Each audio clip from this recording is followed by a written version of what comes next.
Donald Trump wants you to think that he's bringing back the golden age of economic prosperity of the 1950s and 1960s. This will be indeed the golden age of America. It's coming back, and we're going to come back very strongly. But in reality, he's dragging us towards something else, the Gilded Age of the 1890s. Pop quiz. Which of these would you prefer? Dirty meat or meat that's safe to eat? Deadly working conditions and no weekends off?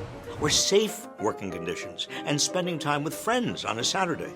If you pick dirty meat and deadly working conditions, well, then the Gilded Age is the choice for you. But seriously, nobody wants this.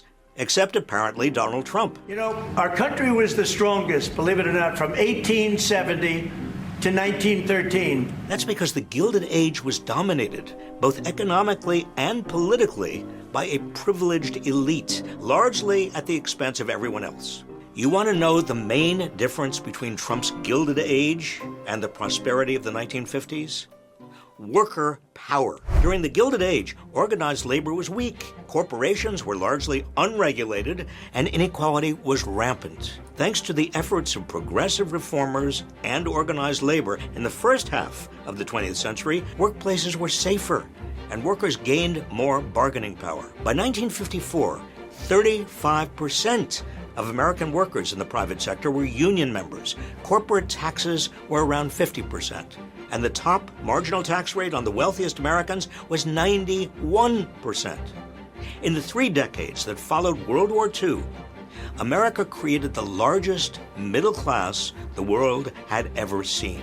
During those years, the earnings of the typical American worker doubled, just as the size of the American economy doubled. The country, while still imperfect, shrank inequality dramatically.